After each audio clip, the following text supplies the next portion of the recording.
Anyway, let's dive in. Just do the exercises. Just do la la la la la.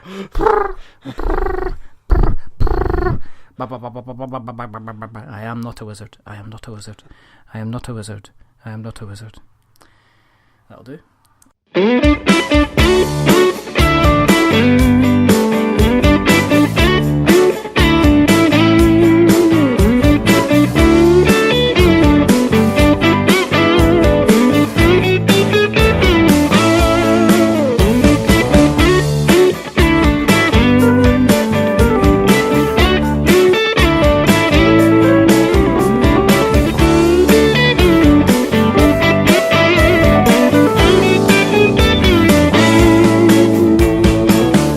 Hello and welcome to another episode of We're Not Wizards, you lucky people. My name is Richard. And I'm Steven Tudor. And Steven Tudor's from Polyhedron Collider. And I am yes, indeed. You are indeed. So good evening, Mr. Good Steven evening. Tudor. How are you? I'm good. Thank you for inviting me on. Well, I had to. Well, yeah, you had to really. You was congratulally obliged after bringing those other two on first, didn't you? It was kind of getting awkward in the corridor when we passed each other at work. Do you know what I mean? I started having to hide my face and kind of whistle as I went past. Oh, there's Steve. Hi, when can I come on? Well, sorry, no, I've got a lunch. Sorry, Steve, got a lunch. Well, it's usually just, oh no, I've got Jamie Stegmaier on, or I've got such and such person on. You know. I am turning into the Molly Sugden's bridesmaid character off of Little Britain. Do you know what I mean? Just a chat, just a chat. Do you know what I mean? And so I was just playing. I was playing some Wasteland Express delivery service the other day, and I had John Gilmore on the live chat, and I was just asking him about some key mechanics, and then lo and behold, who turns up but Christopher Bedell from Greater Than Games, and we had a chingwag as well. But then James Hudson had to get on the live cam. It's just. But anyway, it's good to have you on. Yeah, good to be on. So I suppose we better do the admin stuff. For people who aren't aware, the reason first of all that we have Steve Tudor from Polyhedron Collider on is because they have been referred to as the Top Gear of board games, as in the Top Gear of board gaming podcasts and general media. Now I will leave you to decide, because we've had everybody on now, and I'll leave you to decide until the end of the episode which character is which. We do believe potentially that Andy Lewis does say that he thinks that Steve is very much like Jeremy Clarkson, but we shall arrange for them to wrestle that out in some kind of mud-covered pit. If I was just to say, cock, I think that puts it into context. And that'll be the explicit rating on the podcast. Well, I was talking about a male chicken, of course.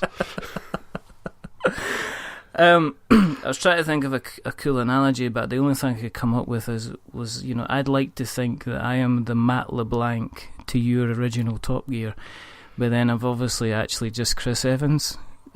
Let's kind of be honest. Is that Colin? Because Colin would have been Chris Evans, and now he's not on as much. He was always on as much. It's just that I happen to keep asking people if you'd like to be on the podcast, and then the next thing that happens is they come on the podcast, and then me and Colin don't get a chance to play stuff, and then Colin is coming back on. But however, that is all going to be rectified in the next couple of weeks, because Colin's going to become a regular feature on the show. That's an exclusive, I'm just going to say. You heard it here first, folks.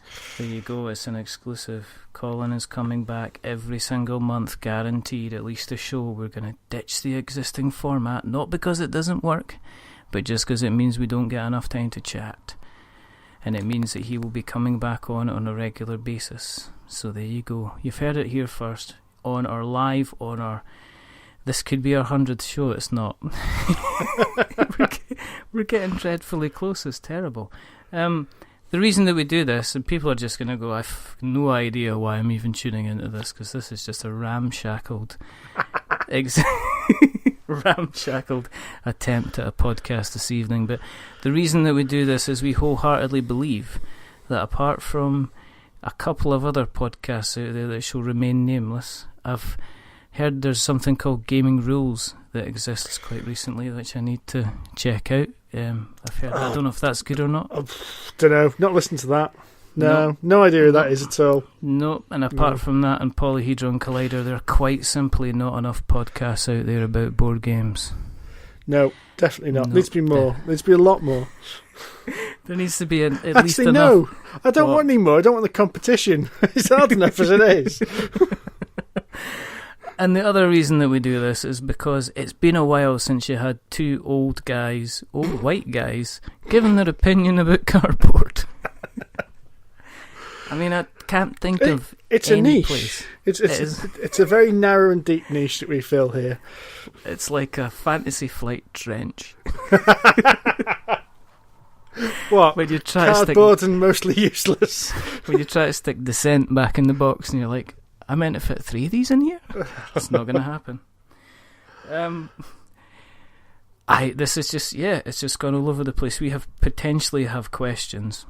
Ooh. Which we're going to kind of scattergun through the show. Okay. Normally we do follow a certain format, but since this is the third time we've had somebody on from Polyhedron Collider, I thought the best thing to do would be just to mix it up just a little bit.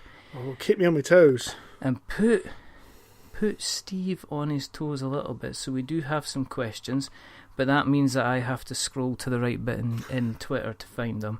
So we're not going to do that. As we do on the show all the time, we like to do a bit of history lesson. So this is kind of like, how many episodes are you in on the show? Was it 35, 36? It's about that, yeah. Yeah, because I was listening to the most recent one. I do listen, you see. I do listen because I don't like the way you talk to John about Talisman, which is why we brought him. On to do his entire episode. Well, that's it. You get it out of his system.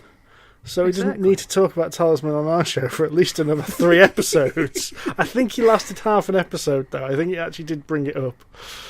He did, but that was only because he was talking about Labyrinth, the board game. Which I was quite surprised how similar it was to Talisman. He always says, it's a bit like Talisman, this game. And you're kind of going, oh, God, this is going to be the most tenuous link ever. And he starts describing Labyrinth. It's like, no, this is exactly the same bloody game as Talisman. So I was really quite shocked at that. It sounded like it was a little bit better than Talisman. That's not true. That's not true. That's not fair on John. No. We take the mick out of John enough on our own podcast. I should probably leave him alone on this one, shouldn't I? You probably... Well, it doesn't matter. You can say what you want because then I might have to edit. But I heard Andy saying it doesn't matter because I don't edit anything anyway. That's not true. There's a lot of work that goes into making this show, Mr. Lewis, I'd like to point out. Thank you very much. Well, yeah, I mean, he just rocks up to record and he's half cut in his smoking jacket, talks bollocks for an hour and a half, and then I've got to somehow rescue a programme from the ashes of that mess he's left behind. Which is amazing because usually you can get a good half hour out of this stuff. Polyhedron Collider has been... It's kind of been the silent little engine that could. It's a delightful kind of mixture of your review side of things of the site. You've got your podcast which you put out there, and you have kind of cut your little niche, and we do joke about it, but it's a genuinely entertaining piece of entertainment that you guys have managed to kind of fall into. Well, thank you very much. But that's the present. Yeah. Staring back, and this is when we needed the webcam, because you can actually see me pointing, because I actually do point to remind myself, as I've said. Staring back at the past, Mr. T. Mm-hmm. When do you reckon that you first enjoyed the company of pressed and printed trees? Oh, I think the catalyst moment will be one that I think many listeners of this podcast will be aware of, because I've noticed that a few of your guests. It will be way back around about 1989 with the release of One Hero Quest. So I was about 10 years old and I had this for a Christmas present. Mm-hmm. And I can't remember. I don't think it's quite the first thing that got me into it, because I'm struggling to remember what happened when. Because I remember getting into I got Hero Quest, and I remember stumbling into Fighting Fantasy books via Grail Quest books, which I don't think they've survived really. They were, in fairness, Grail Quest were written infinitely better and had a vast amount of humour in them. Yes, I do remember them being quite funny, but it was donkeys years ago since I last read a Grail Quest book. But I remember getting Hero Quest, and I remember getting drawn in by that advert. Yeah, the one that's now classic on YouTube, the old blood toad.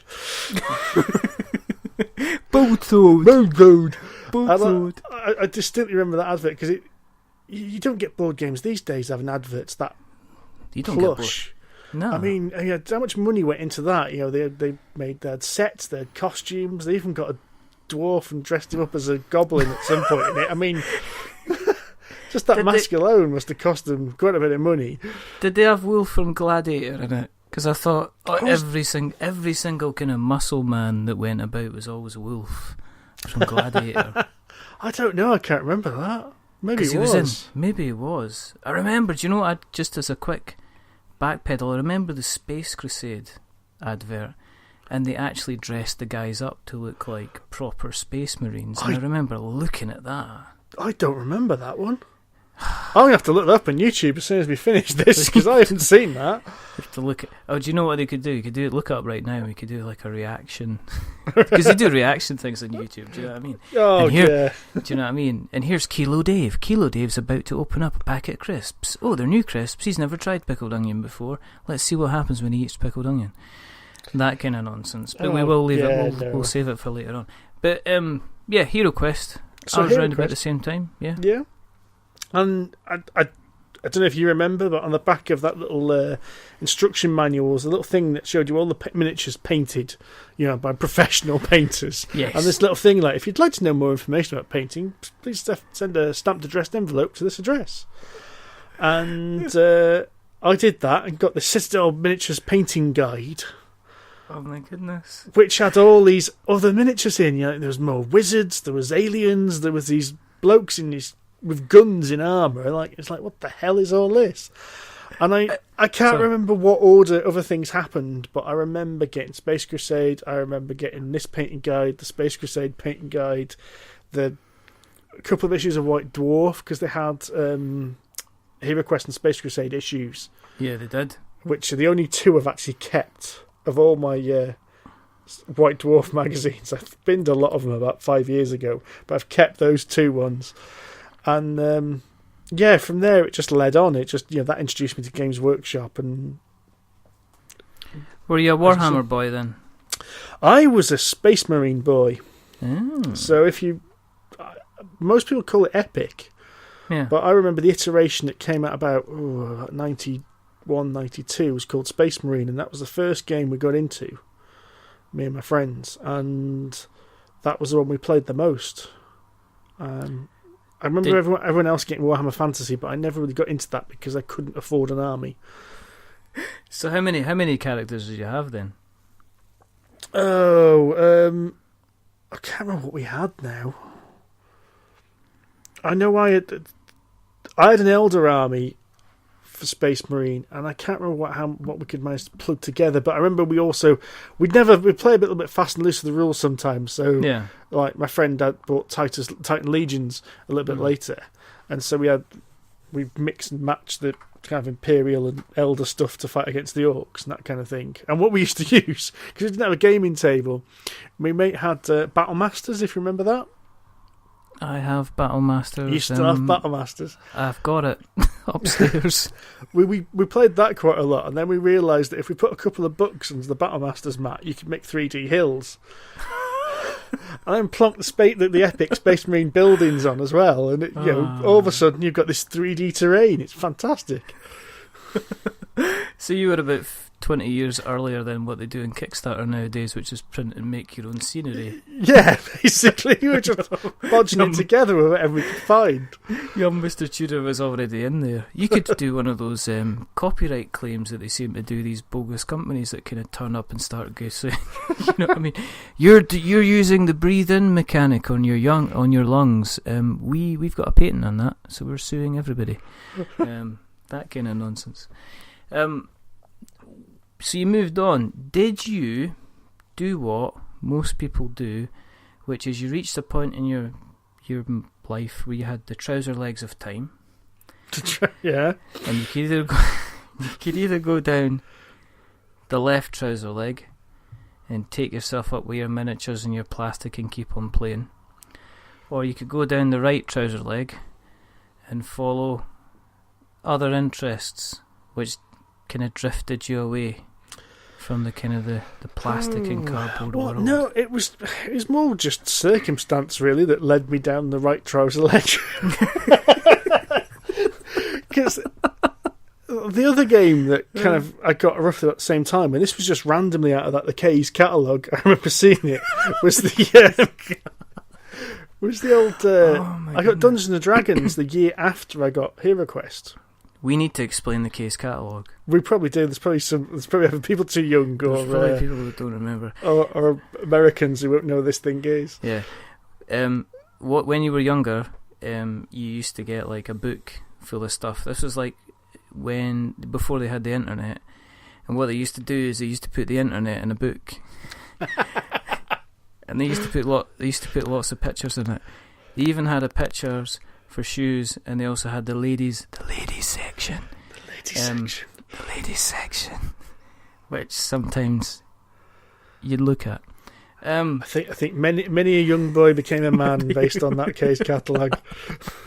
But then they had prices, and then what you would do is that you'd bug your mum and you'd say, "Mum, I want this, please. I want Space Crusade," because I got Space Crusade either from the Littlewoods catalogue or the K's catalogue. I can't remember.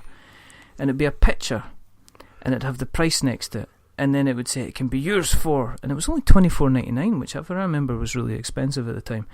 Or you can pay like £1.22 over 177 weeks or something like that. That was it. Interest rate of like 300% or something like that. Ridiculous like that.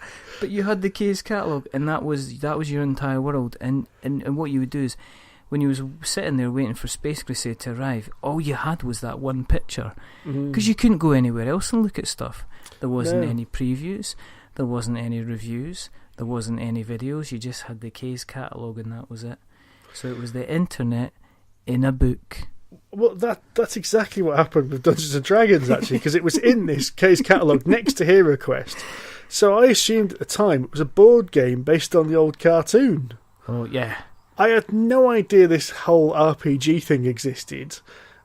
You know, the only reference to Dungeons and Dragons I'd ever seen was the old Dungeons and Dragons Ride cartoon. You know, Dungeon Master and Unicorn and all that. Venger, the Unicorn. Frank Welker did the voice, and you had Dungeon Master. Oh, this is oh my goodness, this is going to have to be a whole explanation. Kids, during the mid to late 80s, Dungeons and Dragons decided to take a more family-friendly theme in the format of a weekly serial cartoon, where a group of about 4 or 5 friends found themselves transported essentially into the Dungeons and Dragons world through the format of a Dungeons and Dragons roller coaster. You had different people taking on different roles. So you had a ranger, you had a knight, you had like an acrobat, you had a thief, and you had a wizard. And you had a little barbarian, Bobby the Barbarian. But on top of that, it was like Sheila, the acrobat. And yeah. And so they were going up, and the Dungeon Master kind of appeared. Dungeon Master who had ultimate power, but who was actually a bit of a bastard. He was a bit, wasn't he? Because him being the Dungeon Master, there was nothing wrong with him clicking his fingers and just sending them home. But he decided to put them through about 3 or 4 series of this. So it was a 1980s cartoon. Check it out on YouTube. It's very interesting, because it had Tiamat in it, didn't it? It did have Tiamat in, yeah. I don't think that's probably aged very well either. It's probably not, but it was I think it was Hanna-Barbera as well, so they were renowned for making really cheap cartoons, weren't they? It's as cheap as possible. Yeah. I'm like, okay, we're not stopping the podcast, but what we're doing is we're gonna have a. Was it they would have that? Dun dun dun dun dun dun dun dun dun dun dun. You can sing the tune after I find this.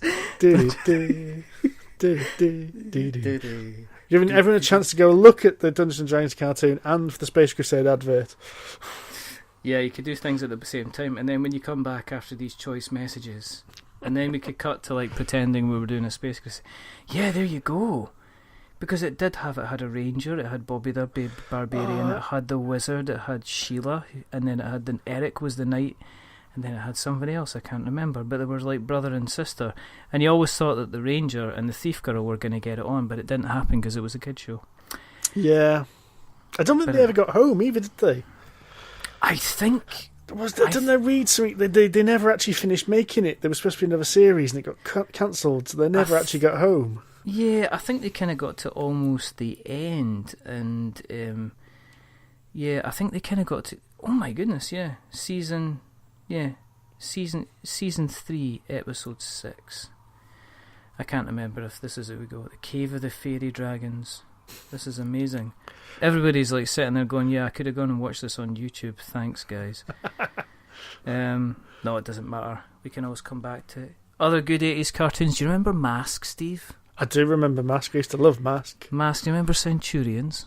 Power Extreme. Yes. Yes. Yeah. Oh, do you remember I used to love toys? them. The toys used to be huge. The toys used to be about 8 or 9 inches high, and you used to be able to attach all the stuff. But they only ever seemed to sell in the UK. Was the really, really just the basic stuff? Yeah, I had the the blue guy who was the air expert. So he turned into a jet. Was he not called Max? Oh, it was certainly the 80s like that, yeah. It was something that was obvious. It was like my name basically told you what I did, kind of thing. Yeah, Mask was good. I like Mask, but they turned Mask into kind of like a racing series kind of halfway through, I remember, because people complained that there was too much violence in it, so they ruined it. You know, but that's it. Now, me and Steve are on our little nostalgia bubble. You could just all leave us. Alone. But Tiamat, in Dungeons and Dragons, and then you disappeared down the right-hand trouser leg. I'm guessing following other trouser things. Well, what happened was I remember playing. So I was, into me miniatures games, into whatever little board games you had, which was mainly just Games Workshop games. So you're looking at Space Hulk, Blood Bowl, that kind of thing. And then during this time, I'm also playing Dungeons and Dragons loads. I go to uni and I join up a role-playing club in uni. So I'm playing like Vampire and other really weird indie RPGs I've never seen before or since. And I also remember we played RPGs with my housemates, because most of my housemates were into this kind of thing as well. So we played a bit of Necromunda, a bit of Magic, a bit of D&D then. And I just remember leaving uni, moving house to go get a job, and it just dying. It just ended at that point. I remember there being a time that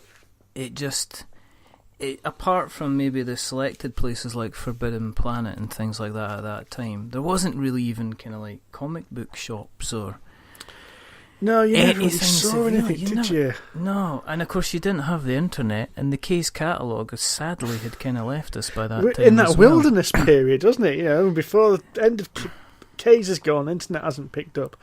No. And I actually weirdly remember somebody talking about Warhammer 40,000 once. And they started talking about it with him, and I got my interest piqued up, and I think, oh, hang on, am I going to find someone who's going to play 40k with me again so I can get back into all this? And it ended the entire conversation with, oh yeah, I used to play that stuff, but I've grown up now.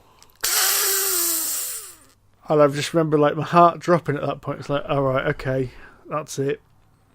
As you said, I'm fully down the right trouser leg now. I'm heading towards the socks. It's like airplane, and that's when I end up getting my drinking problem. Just throw a glass of juice in your face, and away you kind of go. But then the only thing that seemed to be kicking about was Games Workshop. So at the time, Yeah. Games Workshop was no wonder it dominated, because it really was the only place you could get kind of anything. And even then, White Dwarf itself just had adverts to buy kind of more... more Games Workshop, wasn't it? It was only if, and I remember this, it was only if there was adverts sometimes in, I think, the Games Workshop magazine, potentially for other places that sold the miniatures. And sometimes they would send you out a catalogue with the other stuff that you could get. Yeah, and they were licensed miniatures at one point, were they? You could buy other people's miniatures to play in Games Workshop games. But I also remember, I distinctly remember the point in which White Dwarf stopped doing external adverts, and that was only like 3 or 4 issues into me starting getting it. So we're about like 92, 93. They stopped advertising. I remember seeing adverts for video games in there, and these weird premium rate RPGs where you phoned up a premium rate telephone number to play an RPG. Oh my goodness, we were talking about this like the other day. Have you ever seen the comedy sketch? Was it Flankenhoof? Oh no, I've seen that. Oh my goodness, you have to watch. This is another. I'm going to send you an entire, and everybody that's listening out there, it's called. It's by Limmy. And I think it's at Flankenhoof, and it is based around one of these premium rate numbers, and it's just absolutely hilarious because the guy, is it Flankenhoof? Come on, it's something anyway. People are going to be screaming at me. This is back to like bloody hackers again and that. So what's that thing again called? Oh, what's that film where Angelina Jolie plays a hacker? I'm glad we could kind of bring that up. Yeah. Because we would just like to make you aware that we were playing you all the way along, and that we're glad that you picked up, because we were just checking, because we like how to. I could believe you were playing me. I know John wouldn't be. John has no concept of pop culture at all. Falkenhoof. The thing is called Falkenhoof, and it's just basically it's like you can imagine it's like a Scottish guy going, and you're going west into the pit of Achramati. What do you do? And then this guy kind of does something, and there's a big argument, and it's just a Glaswegian guy just getting really angry at the end, in the best kind of Glaswegian way round. When did you go back into cardboard then? What kind of then got you switched round, did your 180 and got you back up the trouser leg again? What a stupid analogy. Heading back towards the crotch. Yes, back to the bumhole of cardboard. Yeah, this analogy's fallen down, isn't it? It's just completely... Weirdly, it was the Xbox. Oh, okay. This is a really weird way in which it happened, but the Xbox went down the year that Modern Warfare came out. Xbox Live went down. So Call of Duty, was it Call of Duty 4? Modern Warfare, if you can remember back that far. It was so popular, and everyone got it on Christmas Day, that Xbox Live went down for like 48 hours. And as a way of compensation, they gave everyone 2 free games for Xbox Live. Yeah. This is like way in the early days of Xbox Live, when all the games were like 50 megabytes, so they were all quite kind of simple and indie. And one of them was Carcassonne. Oh, yeah. Digital version of Carcassonne. And I remember playing it quite a lot, actually, because back then as well, me and my friends used to do like Xbox LAN parties as well. So we'd all take our Xbox down to a friend's house and hook them up to TVs and play Halo all day. That seems like it wasn't that long ago. When I think back, that's getting on for like 10, 15 years now, isn't it? Yeah. But yeah. One of my friends, when somebody says 2005 and you're like, 2 years ago. Yeah, it's like, not. That's 12. Oh, bugger. So one of my friends there was really into Carcassonne. I used to play against him all the time and play it on live. And then my current wife, I say current wife like I've had several, but my wife, I've only had the one. Do you want to start that sentence again? And we can, let me just, I'm going to click here so we can edit it. Click. And then you can try. Okay, start again. My wife. So my wife moves in with me, Right. my girlfriend at the time, and she starts playing. My wife loves video games. She's upstairs playing World of Warcraft at the moment. Actually. All right. Okay. So she starts playing some games on the Xbox, finds Carcassonne, and absolutely loves it. And I decide that since it is a board game, I'm going to go out and hunt down this game. Mm. And so I just remember spending an afternoon in Worcester, just with a list of all these shops I'd found like online and Yellow Pages that might sell board games. And I was trying to access that part of my brain because I hadn't been to a board game shop since university, like 15 years previously or something daft like that.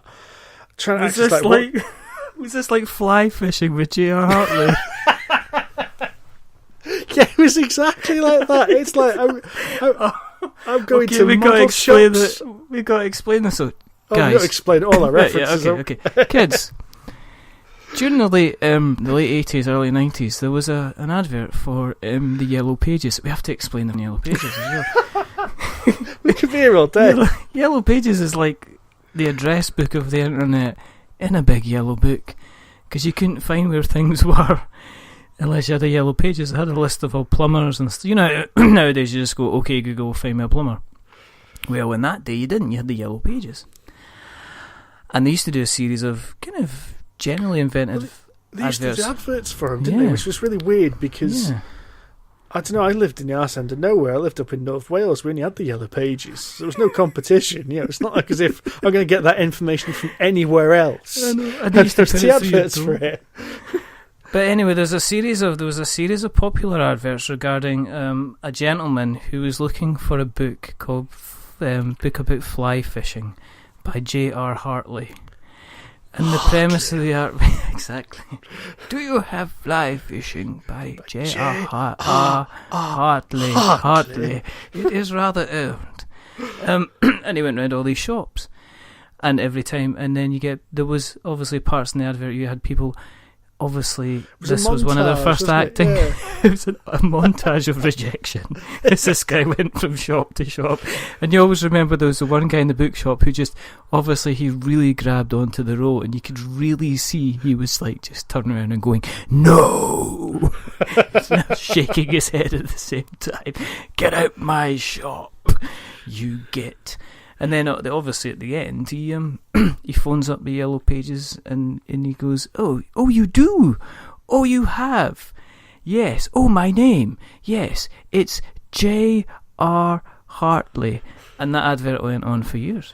It was, wasn't it? It was on for donkey's years. Did they not have a follow-up advert? And they had like his son finding the same book or some nonsense like that. It was nowhere near as popular. Anyway, yes, it was just like that. It was just like that. Me going around shops in Worcester, me going, do you sell board games? And them going, no. What? What? Why would you sell board games? You mischievous oink. Yes. Have you tried Games Workshop? No, I'm not that bloody stupid. Come on. Games Workshop is not going to be stocking Carcassonne, is he? How many times did you get told that? Oh yeah, we've got Carcassork. Isn't that Blood Bowl? It could be. So you finally tracked it down. So I finally tracked it down, yeah. I found a toy shop in Worcester that sold board games, and it was like walking into Santa's grotto. It really was. It was just like, I found Carcassonne on the shelf, and then next to where it was, because all the boxes were kind of stacked side on, so you can see the name in the box. Except one or two boxes were obviously like, okay, these are the items we really want to try and flog. And facing me was, at full glory, was Arkham Horror. Oh, not Talisman then. No, not Talisman. I should point out that John had already got Talisman at this point, and so was in the seeds. So he already had Talisman, he already had Robo Rally. So I think he'd already been sowing the seeds of getting his board games. But that was the kind of real light bulb moment, because I'd played loads of Call of Cthulhu RPG. Yeah. And I saw this because it was still advertised at that point as being a Call of Cthulhu board game, something which I noticed they've surreptitiously dropped from that range. And so it was like, oh my god, what is this? I need this in my life. And then that just basically, I then found Board Game Geek and some other websites, and basically that's it then. I'm now in crippling debt and have a room full of pressed pretty cardboard. Do you still have that copy of Carcassonne? I do indeed, yeah. Do you ever kind of take it out on anniversaries and have a game? Reminisce? No, look after it? Or? I look after it. I try and look after most of my games. In fact, Mr. Andrew Lewis of our podcast has destroyed more of my games than I have. So, oh, okay. Have you not heard this tale? No, I think it's always good to share and get rid of your negative. Let's purge your negative emotions and breathe. Tell Mr. us. Lewis has poured an entire pint of beer over my copy of Game of Thrones. I can't even. Well, to be fair, it was an accident. He was highly apologetic. It should also be pointed out this wasn't the first time a drink got poured on this copy of Game of Thrones, because my wife's stepsister also poured half a bottle of WKD over the same board. Oh my goodness! And this is where it gets really weird. It was one of the first issues of it's the second edition of Game of Thrones, but it was like the first print run, and they cut the boards wrong, so the board didn't sit flat. It kind of wanted to keep peeking up. Yeah. And so I'd actually sent off a replacement. So here's Andy getting really stressed because he thinks he's ruined my copy of Game of Thrones. It's like, I've got a backup at home, Andy. How long did you string him along for?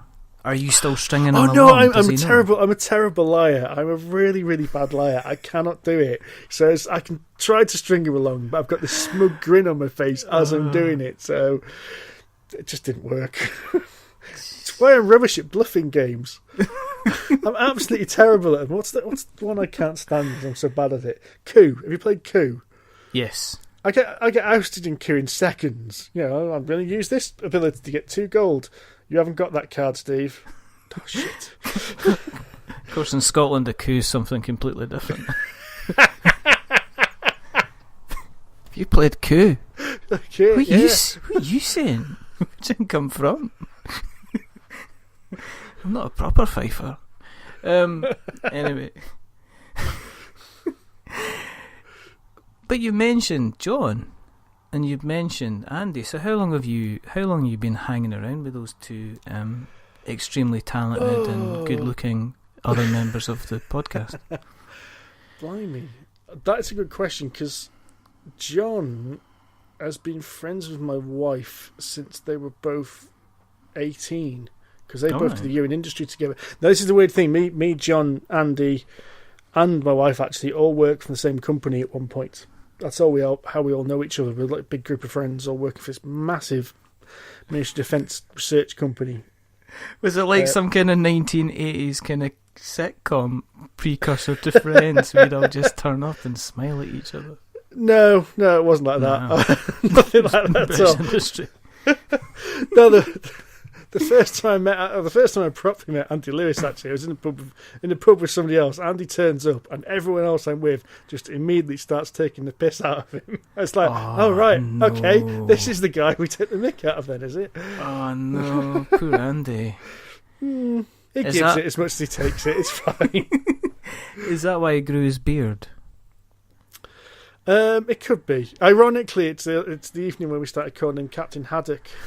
Which he didn't have the Captain Haddock beard down, which doesn't really quite make sense. But oh my goodness! So I've probably known John about. I'm just trying to think now. I've probably known John about 15 years, and I've probably known Andy about 10 years. That's a long time. You know, you could have been out for murder and life. I'm just saying. I'm not judging or anything like that. You know, I'm just informing, Your Honour, as it would be. So. Okay, so you're all hanging about and playing games, and we'll jump on to what you're playing in a minute. But where'd you get from hanging around and playing games to actually you?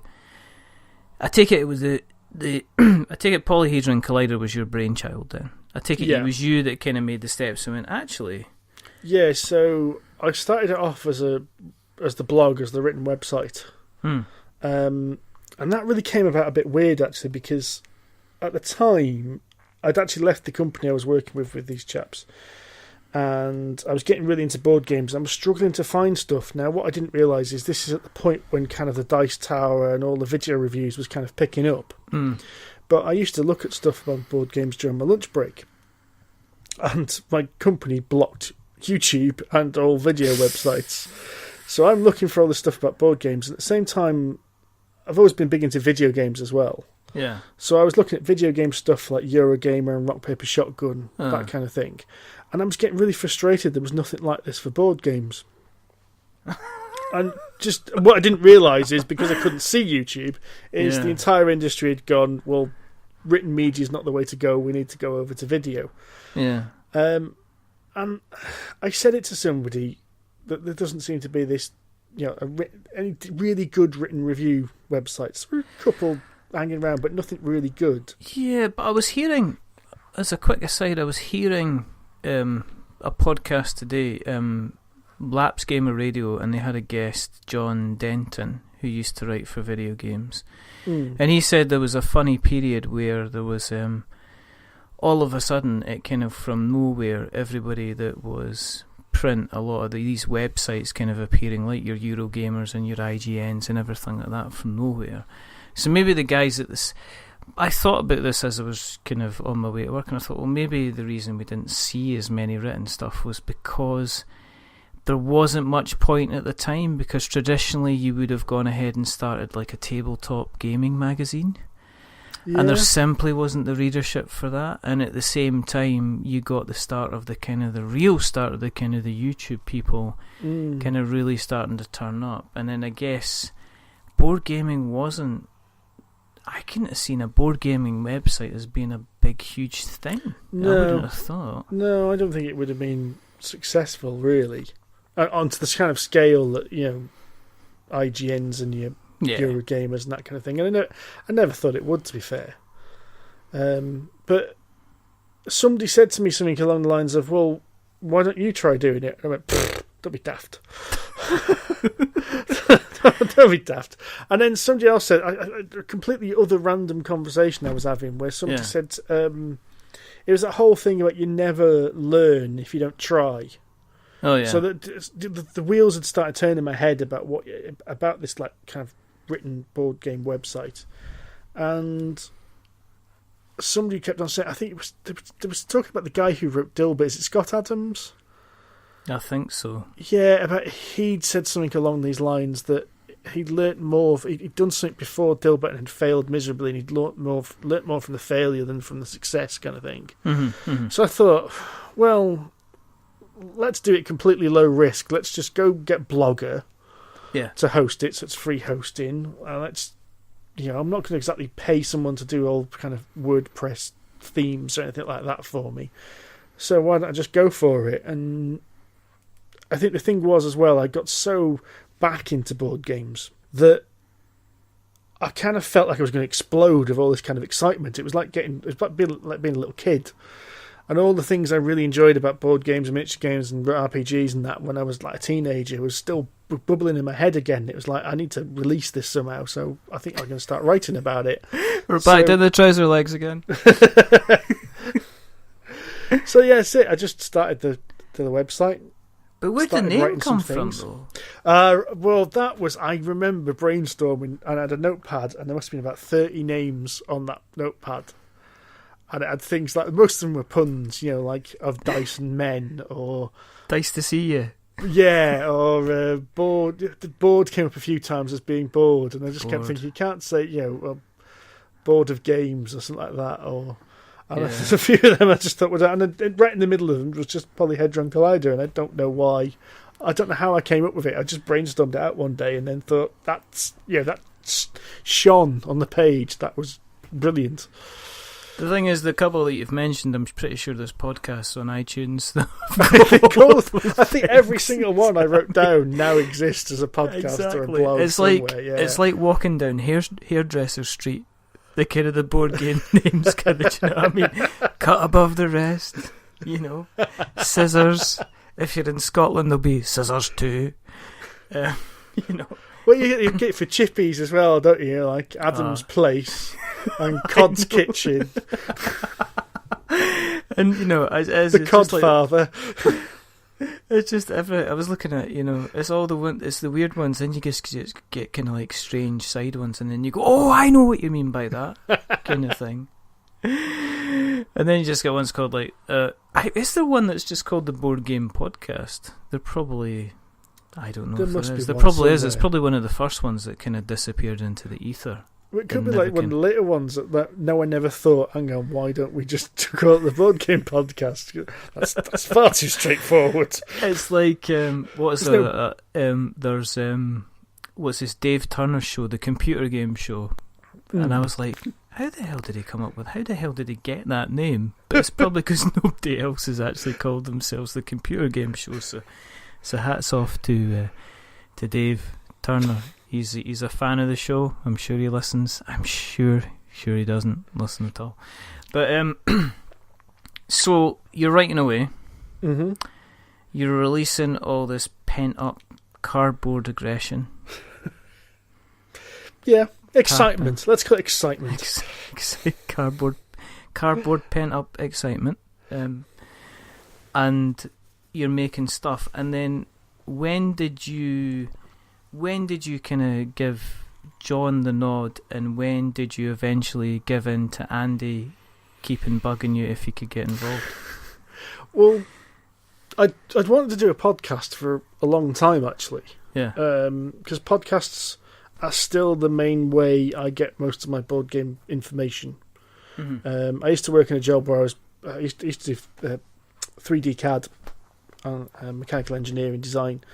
And so you spend a lot of time looking at things, and so having somebody talking at you really helps pass the time, because you're not writing anything, so you don't have this whole thing of someone talking to you while you're writing, and you just end up typing what you're hearing being spoken to you. Yeah. So I used to listen to a hell of a lot of podcasts, and I always kind of said I want to do this, but it was just me doing Polyhedron Collider at the time, and I didn't want to do a podcast of just me talking. I obviously didn't have the clever idea you did of invite other people on. That would have been far too obvious. I don't know how that happened. As I say, it's like, we joke about kind of Colin is actually appearing the number of times Colin should appear. It's just that I happen to keep on sending emails to people, or people keep kind of emailing us and saying, "Oh, we'd like to come on," kind of thing. So that's how it happens. But it's a difficult thing to do. To get a podcast, and it's a difficult thing to do a podcast if you listen to too many other podcasts, I think. Yeah, because it's tempting to copy everyone else. It's like it's the same problem with board game review videos.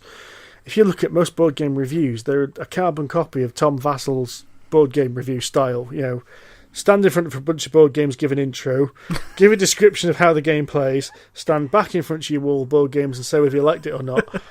It's quite terrifying how many different review channels are just basically exactly the same thing. So you can imagine me doing that, because I should. Oh, please do one. I have to do that. I just like you just one. I tell you what, I promise, right, I will do a review of a game, and I'll start it off by basically with my collection of board games behind me.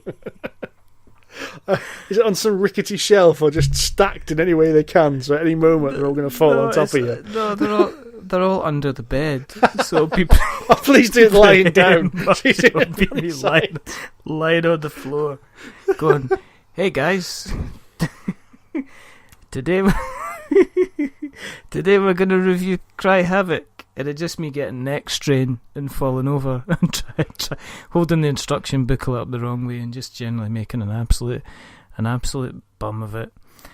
So expect that. Expect that in the next couple of weeks, just for a laugh. Nothing too serious. But then, I mean, you get there are review guys. It's really weird because while they follow the same format, there's some like review guys that I like them doing it. Yeah. I've kind of Michael May stuff on Two Can Play That Game. I'd have Mike round for a cup of coffee. He's a really, really lovely guy, and it's very kind of, it's gentle and it's friendly and explains the game, and he gives his opinion over, but he could say, well, I don't really like it, but he never gives it. It's like never an offensive kind of in your face kind of thing. Obviously, Rado, I liked Rado's style. I like Rado's kind of. He's a bit thrown together. He's a bit kind of doing this. He's a bit kind of doing that. Kind of all the thing. Podcasts are different. Yeah, as I say, podcasts are different. If you listen to, you could probably find our style in a couple other podcasts, and it might kind of like put you off from starting. But did you approach John and Andy and say how did that kind of come together? So, John has already been into games for quite some time, and Andy. I knew Andy had previously been into games because I knew he previously liked his old Games Workshop stuff and Warhammer and that. And I kept trying to get into Andy into board games, kept trying to introduce him to him, and he was resisting for some reason. Until he got himself a girlfriend who introduced him to board games, and all of a sudden he had the same moment I did, that and he has now spent all of his salary on Kickstarter. So he was just getting back into this, and we started playing some games with him, and I said I'd really love to, because they both knew I was doing Polyhedron Collider, the website. Yeah. And so I said to him, I really want to do a podcast. I think what we could do it slightly different. It could be quite interesting. And I don't think Andy mentioned it when he came on, but Andy used to do video game reviews. No, I don't think he did, Remit. No, he didn't. He was quite shy about that. There's if you look for Sonic H Reviews, which is his Twitter handle as well, on YouTube, he's done a whole load of video game reviews. Has he now? In his very unique style. Which is going, this is crap. No, he's more eloquent than that, but he's not afraid to call out something for being crap. And so I said, well, since Andy's already had a bit of experience in that, I've got the kind of knowledge of doing this. I think I've been doing the website for about 4 years by that point. I said, why don't we give it a go and see what happens? So that's what we did. We grabbed Andy's microphone that he'd been using for recording the YouTube stuff. Mm-hmm. We actually played a game of Pandemic Legacy, I think. Oh my god, we did. And we still haven't finished that bloody thing. So it's the first game of Pandemic Legacy I think we played together. We had a few beers each because I think we were a bit nervous, so we had a few beers to begin with. Stuck this microphone in the middle of the table, and that's where ramshackle comes from, because the first thing I say is the setup's a bit ramshackle. Right. And that's where it kind of stuck then, this hashtag ramshackle. Oh my goodness. Let's just see. I've actually found his YouTube channel. And it's looking amazing. He hasn't done one for a long time. He hasn't done one for a long, long time. So the games are quite old, but a lot of them are worth a watch. I will have to. We'll put the link into the kind of the show notes. Did you have a script? Did you have a style? How many times did you record before you released the first one? Or did you just throw it out there? Do you know what? One of my favourite podcasts to listen to is The Secret Cabal. And they always say, the advice they said was, if you're going to do a gaming podcast, record 2 or 3 episodes before you record your first one. And we recorded one. I listened back to it and went, yeah, that'll do. We did the same. I was just like, I just thought, okay, the audio quality wasn't amazing. No. A little bit of editing was needed just to take off the rough edges, but I was always of a view of get something out there to begin with, and get it going. And okay, the amount of listens we've had on that first episode are nowhere near as what we're getting now, but it felt like we got the gist of it, and it was helped us find kind of where we sit anyway, what we want to do.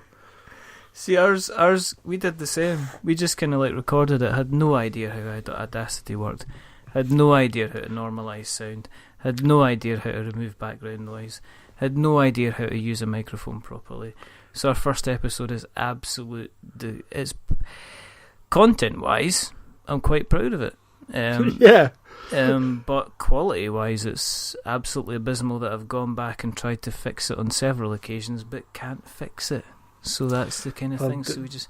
There's a thing about audio. I find the more you tinker with it, the worse it gets. It really does, because I used to do a lot of audio stuff on the computer about 10 years ago, which is where I've got the kind of knowledge for trying to make it sound better. And I say trying because the amount of times you do some tinkering, you go, oh, that sounds amazing, and then you just say, well, what did it sound like before I tinkered with it? And you click on do a few times, just like an A-B thing. It's like, oh, it sounded a lot better before I started titting around with it, didn't it? I know. The number of times I've kind of like, and let's just listen to that back. And no, I've definitely made it sound 100 million times kind of worse than what it was when it kind of started. Have you had audio disasters? We've had a couple. We had one where I had only recently bought a new microphone, which is the one I'm still using now, and I had it on the wrong setting because it's a multiple selecting setting, so you can change the pattern, the reception pattern of the microphone. Was it like a blue? Yeah, it's Yeti or something. It's the old blue Yeti, yeah. Yeah. And I had it on one directional rather than all the way round, and had it in the middle of the table, and I sounded fantastic on it. John sounded a little bit muffled, yeah, and Andy sounded like a robot under a pillow. Which is the best way for Mr. Lewis, if you ask me. And then the other one was we can take the piss out of Mr. Lewis here. We got 3/4 of the way, I think, through. No, it wasn't even 3/4 of the way through. I think we'd actually finished recording, and we get to that point where we all wrap it up, say, right, okay, we have a bit of a wind down chat. We've stopped recording, we start saving the file and getting ready to put it onto Dropbox, and Andy just goes, "Shit." What? I didn't press record. Like, oh dear. Oh, Lewis. I can't do your bollocks right now, Andy. Exactly. Are you kidding me? Or we just got to go and record an entire thing? Did you not? Was that not something that subsequently came up in the episode afterwards? Yeah, it does, yeah. Which you just got a ribbing forever and a day. Because you must have just recorded the entire thing. I think that happened to me and Colin when we did the Catacombs episode, where I think we had not set the microphone. So we'd set it to record through the PC instead of setting it to record through the microphone, and what happened was that it just peaked all the way through, and we kind of recorded the episode and went, well, that was a pretty good one for like our 4th or 5th one. And then we started to play it back just to say, oh, the levels look really good and high. So we started playing it back, and it was just like all the way through. It was absolutely kind of horrific. But I mean, the best of them. Well, I mean, even mentioned the Secret Cabal. Even they made an announcement 2 weeks ago. They completely lost an episode like the other week. Yeah. So they said they've tried everything they could to retrieve this episode from their hard drive. It was just like, no, it's gone. No.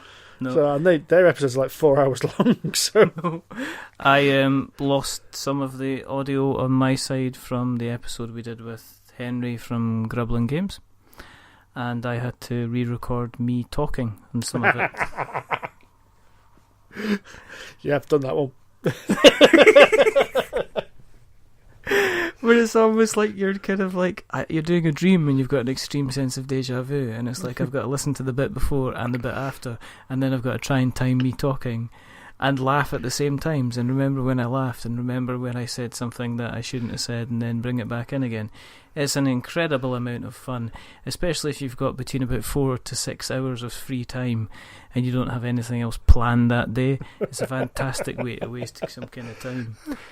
But the podcast has gone from strength to strength, and you've found this lovely flow.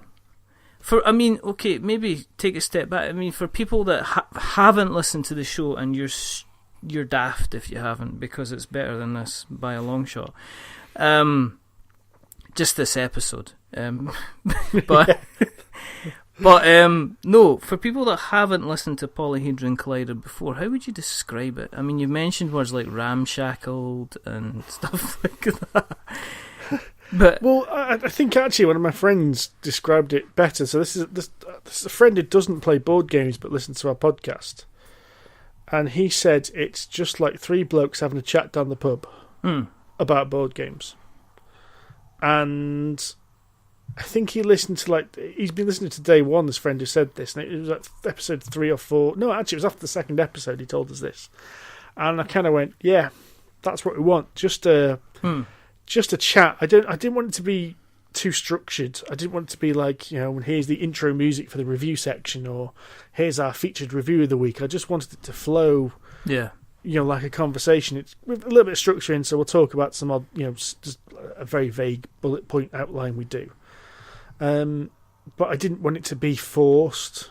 I think some other podcasts feel like because they've got to stick to the structure of what they do the same every week, that it can feel sometimes like it's a bit shoehorned in and they've done a section just for the sake of doing a section. We are blissfully free from those shackles of organisation. But you get, but you do like reviews as well. I mean... so what we decided to do was we'd pick, say, a game each, really. And it's one of the things that me and Andy have always said, we'll talk about a game we've written a review of as well. Mm-hmm. And I've actually found it's better if I do the talk on the podcast before I write the review if I can. Yeah. Because there's something more honest about doing it and talking about it. When you write it, you can fall into this trap, and I will admit I'd fallen into it a bit before, where you're a bit too positive. You can feel as if you don't want to be offensive.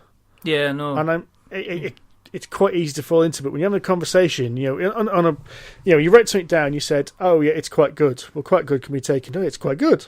Oh yeah, it's quite good. But when you're actually recording, your voice goes, yeah, it's quite good. Yeah, it's the inflection, isn't it? Because the difference between the sarcasm and stuff like that. And I guess it's kind of strange because even though this podcast will exist in some way, shape or form once it's recorded and once it's out there, it might exist for a long, long time. People have a funny thing about, as you said, like viewing words kind of here and now. So they can read an entire review. And you're right, you don't want to... Do you know what it is? It's like somebody will pick up like a couple of points from a review and say, oh look, this guy, he thinks that Scythe is the worst game that's ever existed on the planet. Let's burn them, kind of thing. Whereas if you mention a podcast, you say, well, you know what, it was good, but I prefer viticulture, kind of thing. Yeah. People will just say, well, that's kind of his kind of opinion. I think there's a lot more stuff invested in the kind of the written word, which is kind of like a bit strange. So you do, as you say, you were doing the reviews. Do you actually write? Do you almost transcribe your thoughts then from the podcast back to the website afterwards then? Is that how you kind of structure it sometimes? No, it's just more just cementing my opinion, really. It's just, as I said, it's easier to vocalise what your feelings are on the podcast. So when you come down to writing it, you've made your decision a bit more because you've convinced, you convinced 2 other people what your opinion is of that game. Yeah. And Andy is quite good at, if there's even a hint of you didn't like it in your voice, Andy then comes down on you, well, you hated it. Yes. Yeah, you might be right, Andy. Yeah, I didn't like that, Whereas in the past, I would have been a bit too, it's all right if you like this kind of thing. I think it's still the hobby's still finding its feet in an expression type of thing, and it's too easy to have a room full of 7s. Do you know what I mean? Yes. Yeah. It's too easy. Yeah, it's too easy to say I really, really like that, but I don't want to gush about it, so I'll give it an 8. Or I kind of not really fussed about that, but I don't want to really kind of jump all over its pretty face. And some people might like it because, as with board games, your mileage may vary. So I'm going to give it a 7, and that It's quite interesting because compared to, say, video games, a video game can be intrinsically bad. Yes. The controls don't work or it's buggy or something like that. But you're right, there's things about board games where what I think is amazing, you might think is terrible.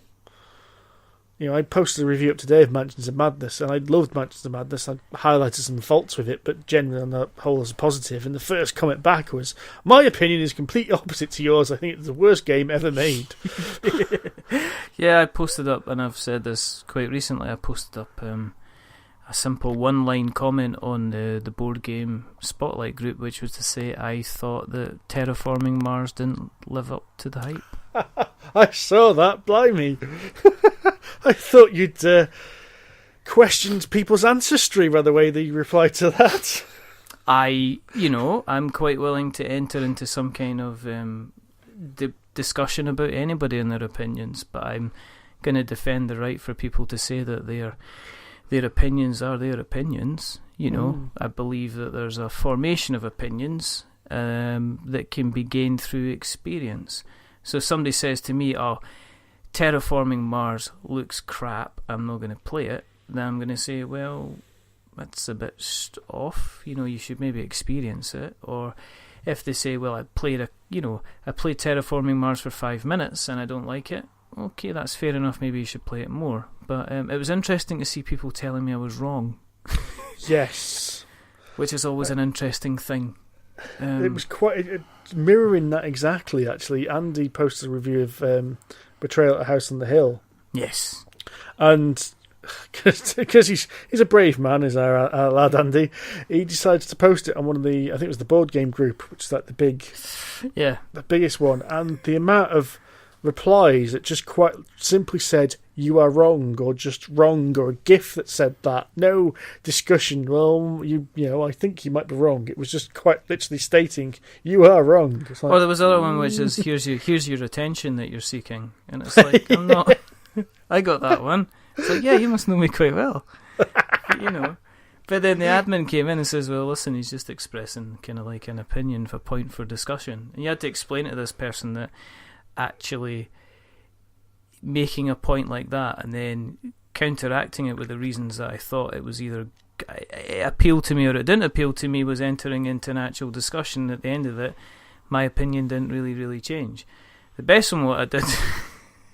and this is going to haunt me and somebody's going to actually come round my house and kill me, was when I posted that video of what happens when you open up the small box in Mechs vs. Minions.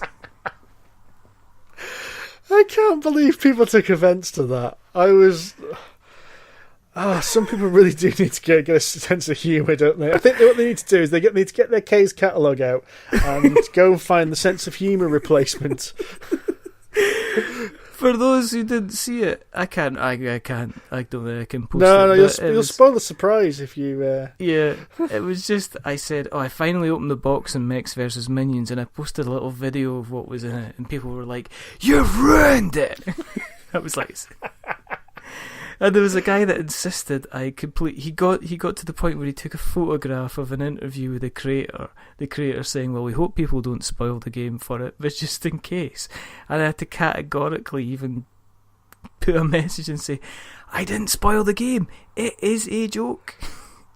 It was just fantastic. With you going back on topic, this is like Michael Parkinson. With you going back on topic and me talking to you, have you found that with you doing the reviews, you open yourself up to people, everybody kind of sending you review copies of games? Yeah. Do you get a lot of people contacting you saying, will you review this, will you review that, will you review the next we do. thing? And it's something actually... eased off a little bit because Andy came on board and started writing reviews as well. So at the same time we started the podcast, Andy started writing reviews. Yeah. So I thought, all right, that's okay. There's two of us doing now. At least I can handle it a bit better. But we've actually both gone the other way and just had to go, right, we have to stop taking on games because we were, especially at the beginning, the fact that anyone was willing to send us a game to review, it's like, oh wow, this is amazing. And now we're trying to manage it a bit more because the other thing we've got to consider, not only is our time, because it takes a long time to learn the rules to a game, play it enough times that you're confident you know how the game's supposed to work, and then schedule it into a podcast or write a review, take photographs, all that kind of thing. Yeah. So there's a definite time investment, and there's a definite kind of, I can't do like 6 reviews in a week without quitting my day job. No. We also found that if we do a big review of like a big game, then that's going to get more traffic. So we've always said that we really need to balance the two. because you want the big traffic to come in to make your name bigger, which then should hopefully point people towards these smaller games that we're reviewing as well. Yeah. So getting that balance at the moment, we're actually finding quite difficult. I'll be honest there. No, it's tricky. I mean, we're kind of getting into the same boat because, me and Colin chat about this, and the difficulty is that it's kind of strange. It's like I had like Mark Neidlinger from Orange Nebula to talk about Epoch, and Epoch was one of these stories where he put it on Kickstarter once and he cancelled it within about 2-3 weeks because it just simply wasn't going to make the go. It didn't look like it.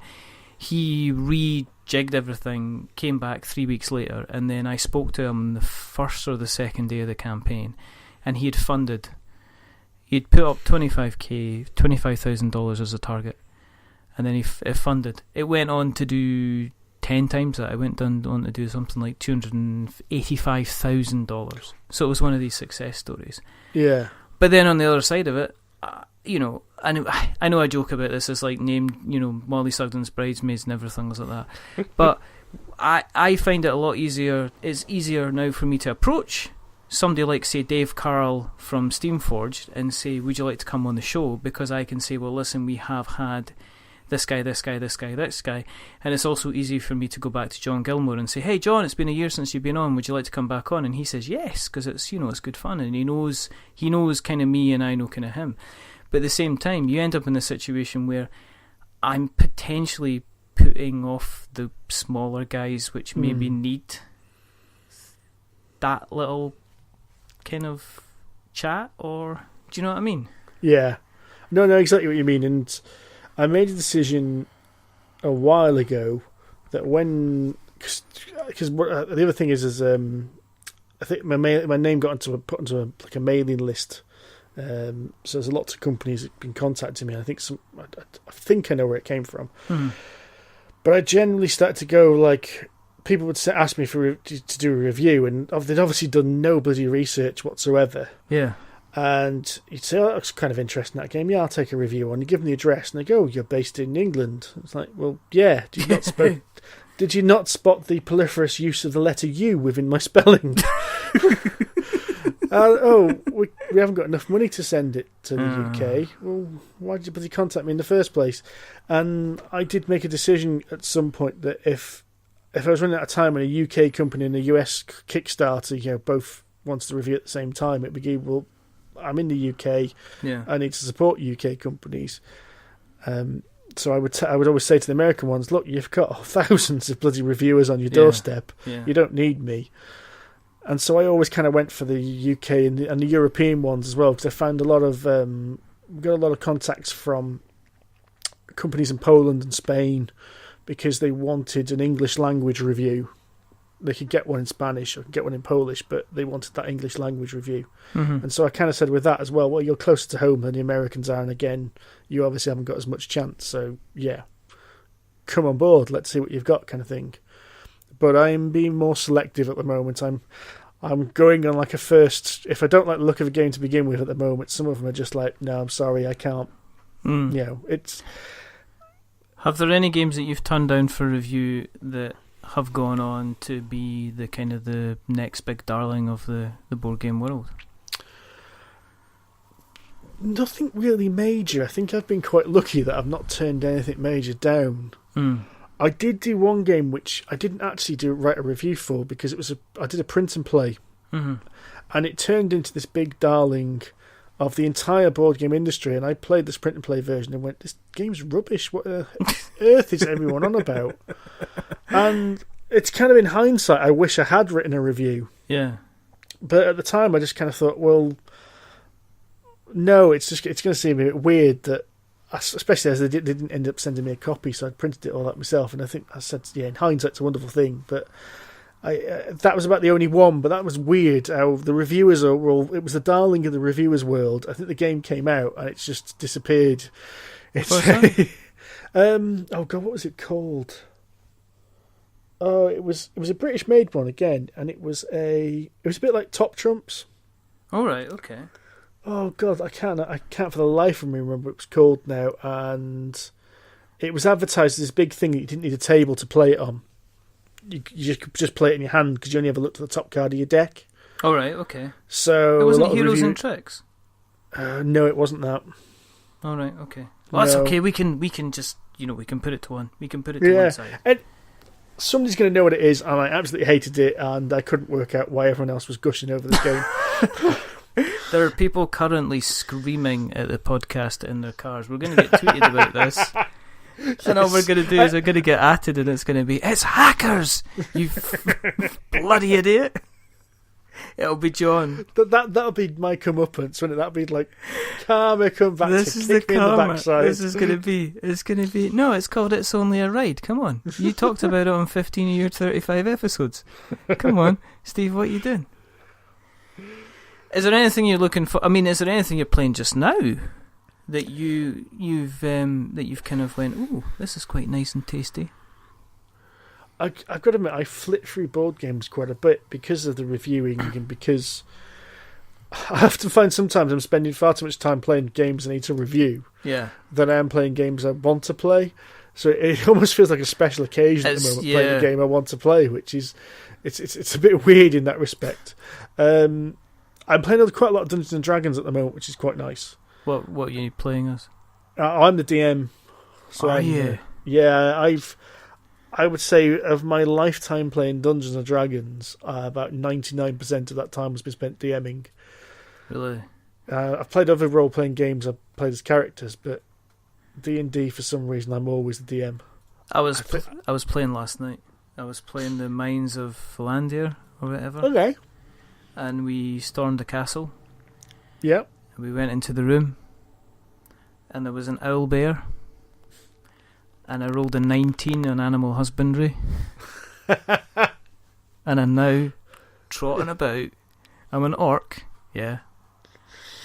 I'm trotting about with a wolf and an owl bear called Gladys. This happened last night. Gladys the owl bear. Gladys the owl bear. Come here, you little darling. This is what happened because he walked in and he said, there's an owl bear there. What happened was there's an owl bear. You definitely think there's an owl bear on the other side of the door. And I'm playing an orc. And I'm just like that. Whoa! An owl bear. I've not seen an owl bear. So I smash open the door to go and see this owl bear. And I'm like, no, look at his little face. And I goes, I'm going to roll. He says, what are you going to do? I says, I'm not going to attack it because I don't attack animals because I'm a friendly orc. So I roll for animal husbandry. I roll a 19 plus advantage. This is what you do. Well, I reach up and scratch its ears. Then I reach up and scratch its other ears. And then I slowly put it on the ground. And then I start rubbing its belly. And then it says, is it male or female? And it's like, well, it's female. I says, well, okay, that's fine. Then and then I'm going to call it Gladys. So then obviously we get into the finale of the castle kind of thing. There's a couple of big tough bad guys. And I just walk in with my owl bear behind me, decimating everything to the point where, a couple of folk will proudly tell us, they'll back up my story. But there was like one guy left. I don't know what he was. He was like he was a bear as well or something like that. I don't know. Some bear or something like that. And I said to him, well, he's left. He says, would you fight? I says, well, I'm not going to fight. I'm going to use intimidation. I rolled a 19 on my intimidation. So I'm strutting up to him. I says, all right, mate. And he's like, oh, what is it? Oh. I says, see, mate. He says, there's two ways this is going to happen. Okay. And the first way is, you take he says, you got a family? And he went, yeah, I've got 3. He says, you take all the gold from the people here that you've killed. You disappear off and see your family. He says, the other way it's going to happen is I've got an owl bear standing behind me. How do you think this is going to end? It was just a beautiful moment where he could have fought all the way through and it could have been carnage, and it ended up him walking out the castle with this huge owl bear that's taking up 4 spaces at once. Going back down to the village, he says, where are you going to go? I said, we're just going to go to the barn and hang out there. So it's things like that that's what makes D&D, isn't it? It really is. It is. Because I've been quite stupid all the way through. Because somebody says, we're not going to, He says, well, what do you think to do? Well, why don't you just walk in the front door? So that's what I do. He just told me, I'll just go and walk in the front. Yeah, but that's it. If you haven't played D&D, I think it's one of these games that you should definitely try. I gotta admit, if you have not played it, that whole description just makes you sound like a madman. Oh, it was so much That's the fun. thing, isn't it? It's like the game I'm playing at the moment, one of the players decided to buy a bottle of perfume. And it's like, well, why are you going to buy a bottle of perfume? He's going, well, I've got like 20 gold pieces burning a hole in my pocket, and I've just looked for the item list. There's a bottle of perfume. Then he spent basically the entire dungeon trying to convince the other players it was worth him taking this perfume along. Just in case. Yeah. Oh, it's good fun. But I mean, is it okay on the other side of it? Going forward, is there anything that if you get the phone call from the company and they're saying, I'm going to get you an advanced review copy of this game, is there a game that you're really looking forward to getting the Tudor clause in? There's a few actually at the moment. I mean, you've asked me this at the right time, because I think if you'd asked me this about 3 or 4 weeks ago, I'd been struggling, but Gen Con just happened, so all these exciting new games get announced. Exactly. I've got to admit, I'm rather interested by the Legends of the Five Rings board game that FFG have just announced.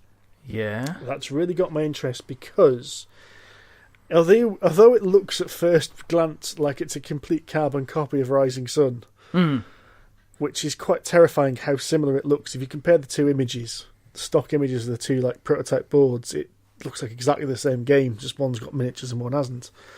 But they've kind of suggested it's based on Game of Thrones, which is one of my favourite board games, and can play less players, so I don't need to find 5 other people, and takes less time. So if it is just a case of Game of Thrones or a Japanese reskin that can play 3 players in 2 hours, yeah, I'll be all over that. Because times is always an important factor. Yeah. And trying to get 5 other people together to play a full game of Game of Thrones can be a bit of a pain. It's just that it's that old joke. It is going back to the Dungeons and Dragons thing, where it's like, you have my sword, you have my axe, you have my shield. I can't do Thursdays. Sorry. Yes. Which I'm pretty sure you've referenced on your own podcast at some point in very quite recently. That's probably how I stole it. You know what I mean? I'm going to get caught for everything. That's all right. Anything else you're looking forward to as well? Oh, there's a few things. I backed the 2nd edition of Gloomhaven, so I'm quite interested in that one. My worry is with that, though, I moved house recently and I haven't got a really regular gaming group, so that might sit on the shelf for a few months unplayed until I can convince some people to play it with me. Yeah, Colin's getting that one. I'm not convinced I'm going to sit down for 6 weeks and play a campaign, to be perfectly That's the honest. thing, the campaign really interests me. I always say I'm fascinated by campaign games and then never really finish them off. No. Same with Descent. You know, I was speaking to when Andy was on. It was like my pile of shame consists of Imperial Assault, which has never been played, because I played Descent, and then I thought, do I play? And so it's sitting there. I might even give it away. Weirdly, I own Imperial Assault. I've played the entire campaign of Imperial Assault, but it was with someone else's copy. So technically, I've played the entirety of Imperial Assault. Oh my goodness! But my copy is completely untouched because about 4 people I know bought it at the same time. That's ridiculous.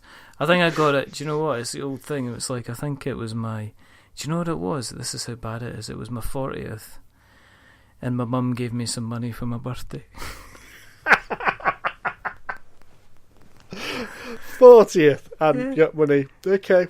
Yeah, my mum says, "Here you go, son. There you go, son. What are you gonna get?"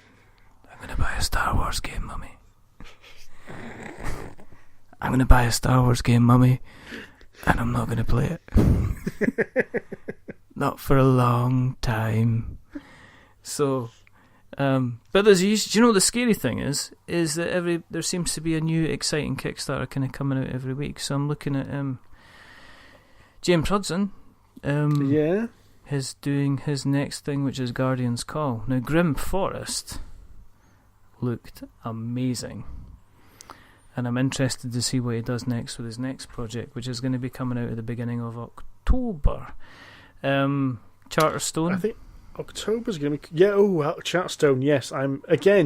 It's another campaign-style game. I know. But yeah, I am very intrigued by Charterstone because Andy has turned around my view of Stonemaier games.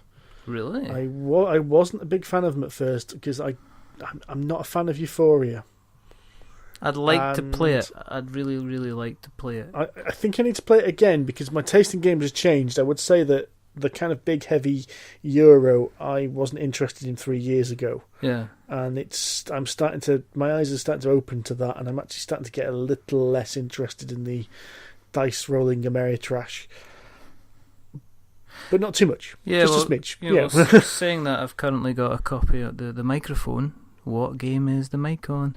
The mic's currently on a copy of The Others. Ooh. And a copy of Cry Havoc.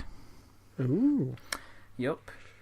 Because you might as well use some area control and a nice bit of Ameritrash kind of thrown in. I was playing Viticulture just at the weekend there because just like a responsible pairing, I believe that I was playing it with my 2 kids. And I believe that we played it for about 2.5 hours. And I kind of was doing that whole responsible parent introducing my kids to alcohol type thing by letting them play a game about making wine as opposed to drinking it, which I thought was a clever thing to do. Oh, that's very clever, yeah. It was, until they both tanned a bottle of White Lightning and started to fight the neighbours down the road, but that's another... That's a kind of another story. But no, it's kind of, I don't know, it's like one of these things is I've got a wheat intolerance, but if Jamie Stegmaier made a board game where you had to eat biscuits halfway through, I would be thinking potentially how many I could get away with before I was seriously ill, kind of thing. Because I've kind of, as I say, viticulture's my jam. Scythe, I'm still not 100% convinced. It's very I've only good. actually played it properly once. I need to play it a few more times.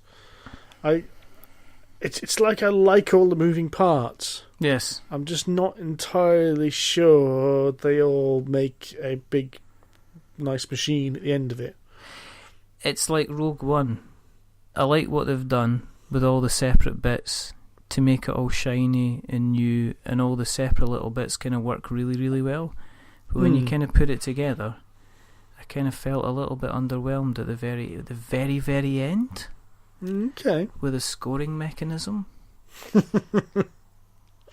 That was the only thing. I thought the gameplay all the way through was fantastic and I really liked it. And then I got to the end and I went, oh, it's finished. And then I was like, oh, but I didn't naturally feel I had a chance to finish what I was doing. It was like, that's it. Pencils down, exams over, let's tot up the stores and see what you could have won, kind of thing. So that was kind of my issue with Scythe. Not to say that I'm obviously completely coveting the expansions and the expandable board and the coins and everything else. They're on my Amazon wish list. I'll put it in the show notes, kind of thing.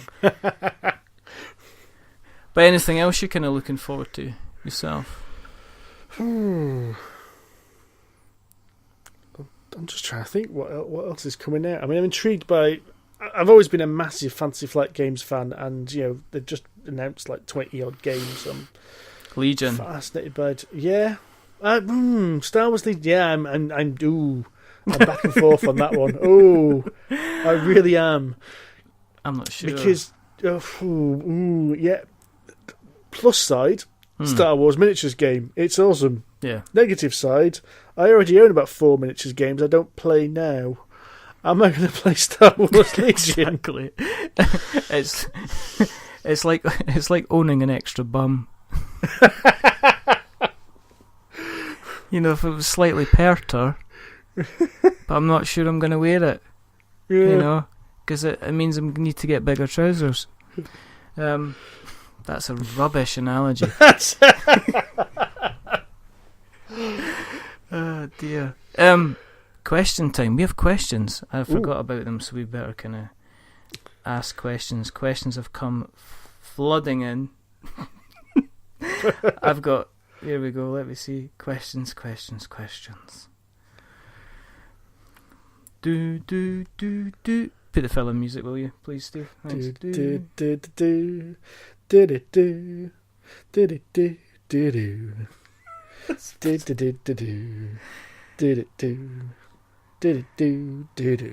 So, I'm off key there. That's horrible. There we go. I'm off key. I should have tuned. Nee. Rory J. Summers asks, which game did you use to break in your new fancy Geek and Son table? Yes, my new fancy Geek and Son table, which has been in my house for about a week now. The game I broke in on it was actually Tokaido. Oh. Which is one of my wife's favourite games. My wife bizarrely loves board games but hates anything two-player. She needs to have more opponents to kind of balance it out, because if I play a game against her, it's like as if as soon as I start winning, she feels like it's takes insult at it, like as if I'm picking on her. Well, of course I'm picking on you. You're the only other player here. So at least Tokaido is quite leisurely.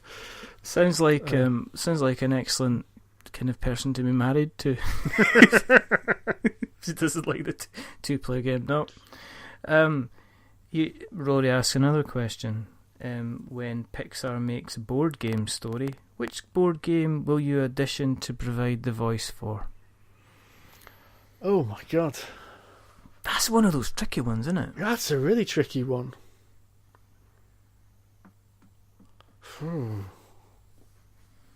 Is there a Welsh board game that I could do that for? I have no idea. Isle of Skye? That's a joke. That's not... There'll be a lot of people who won't get that one. I know. They'll have no idea because they don't know where the Isle of Skye is. They'll have no idea. Okay, yeah, which board game would you audition to be the voice for? Mansions of Madness? Well, yeah, I mean, I'm naturally inclined to be some kind of Arkham Horror-ish game because I love the Lovecraft. Not Settlers of Catan, then? No. You can't spend the entire film going, this is overrated gibberish. Yeah, definitely not that one. Okay. So, there we go. Something to do with Arkham Asylum. Why don't you like Catan? I mean, everybody likes Catan. How can you call yourself, say, you're part of the board game media? I just find it boring.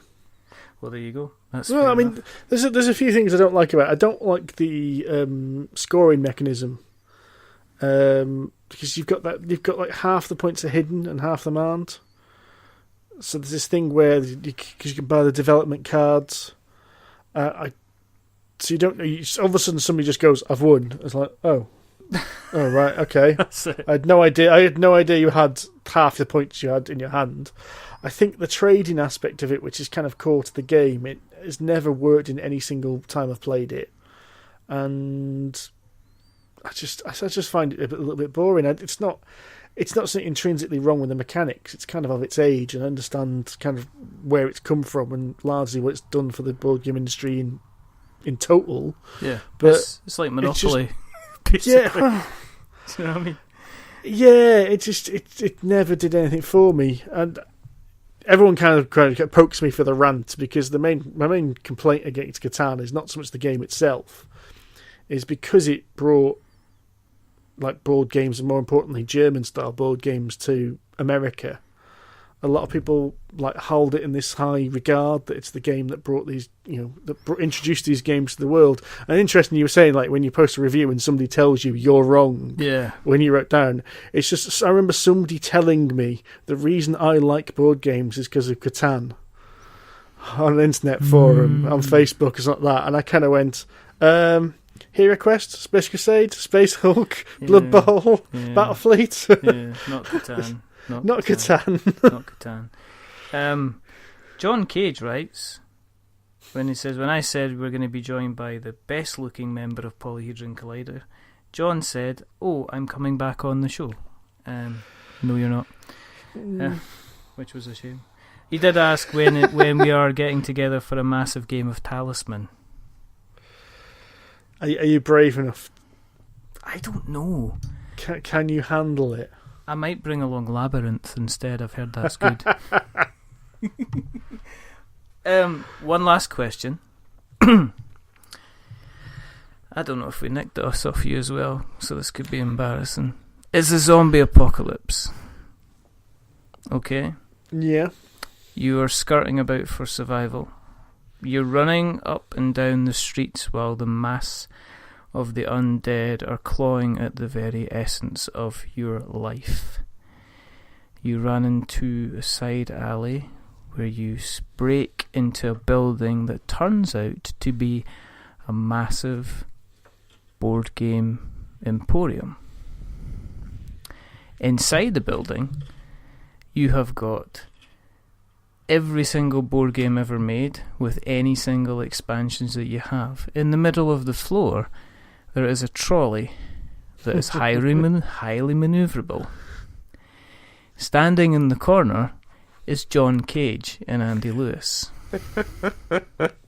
Are they zombified or are they still human? No, they are fine. They are bickering. John yes, is wanting no doubt they are bickering. Yeah, yeah, just bickering for the sake of it. Yes. You can take any 3 board games with you. They have to be board games. Any board games, tabletop games, anything to do with a hobby whatsoever. Three items with you. You can have any of the expansions. It doesn't matter the number of people that you're going to meet, because you're always going to find people to play with. And the answer to the question is, would you like to play a board game, is always going to be yes. Unfortunately, the trolley has only enough handles for 2 people. So, what games you gonna take, Steve? And who you gonna leave? Leave behind? Oh no! I think someone did ask this on our podcast, and I'm probably going to say 3 completely different games now, aren't I? So I'm going to be horribly inconsistent. Yes. Your first game, Mr. Tudor. So if I can take any game, not any necessarily game, board game, any expansion, could be tabletop, could be miniatures, could be a LARPing set, anything you want. I would probably take Dungeons and Dragons. Okay. What edition? So, 5th. Okay. I really love 5th edition, and I've still got my old 2nd edition AD&D rulebooks, and I had a quick flick through them and kind of went, oh my god, I'm not going back to this. Because you have that kind of rose-tinted view in your mind of what it was like. Yeah. Yeah, it's nothing like that. There's about 300 more tables that you'd forgotten about. Awesome.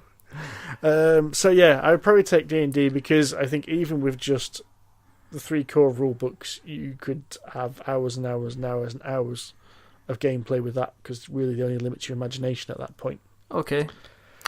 Next game.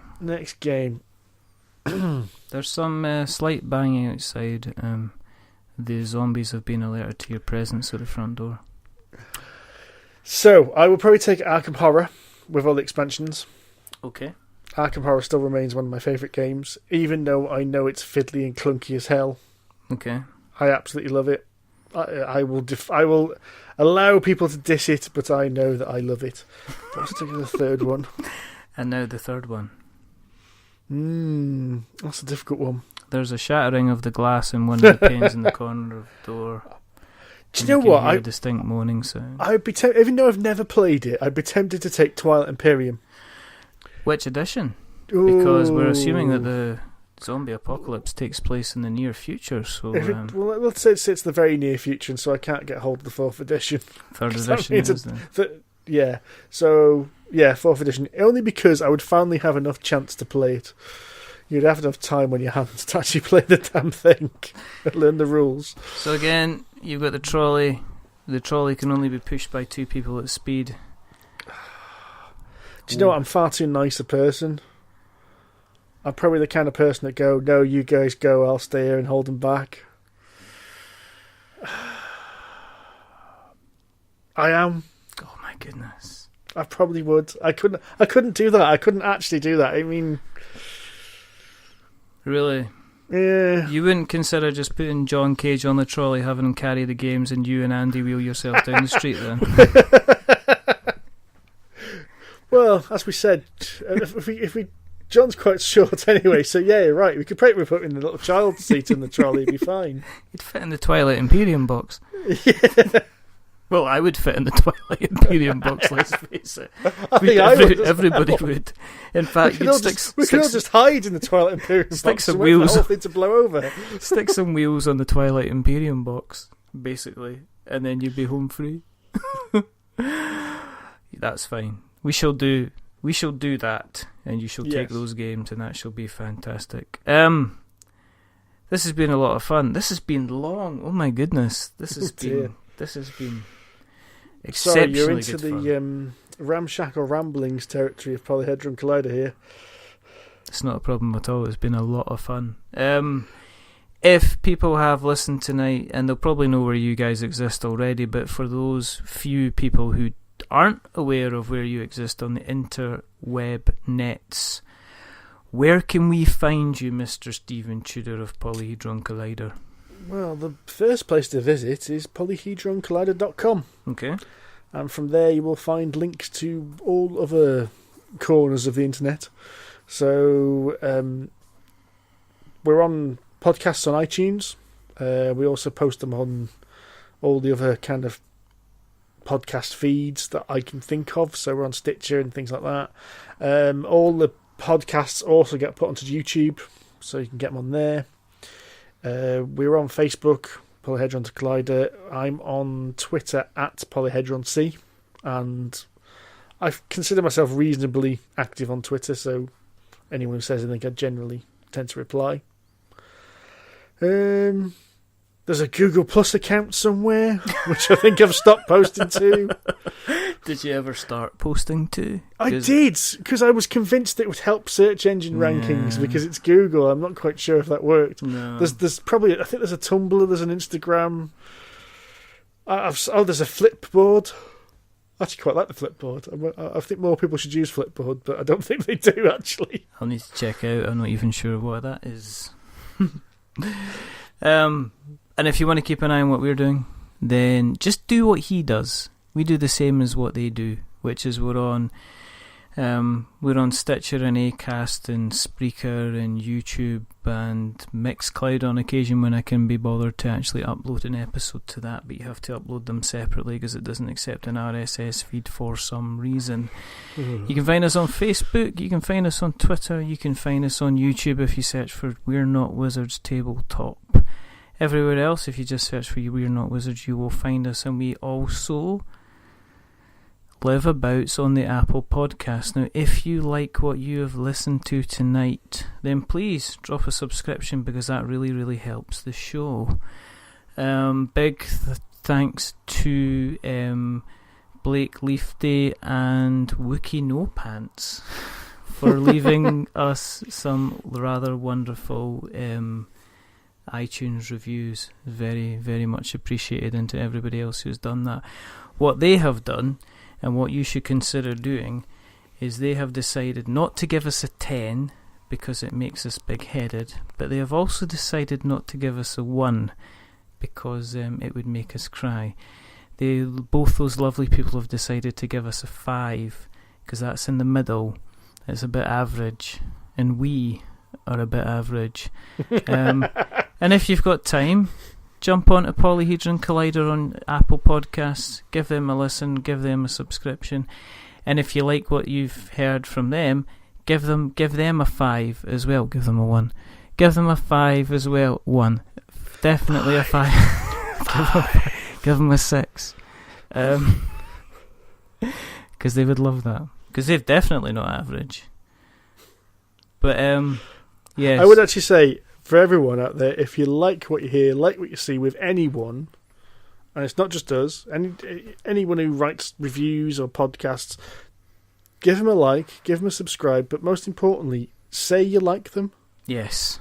Because there's nothing, share the stuff, or just go on Twitter and just say, thank you for your stuff, or I like your stuff, because you get these hits and you get these numbers, and they're just mindless numbers. But somebody we went to the UK Games Expo people coming up to us and going, "Oh, I like the podcast," or "I like the written reviews." It's so much better. You know, you're doing something more rewarding at that point than just getting a number of how many page views you've got. Yeah, I'm sure one day that somebody will tell us they like us as well. One day. But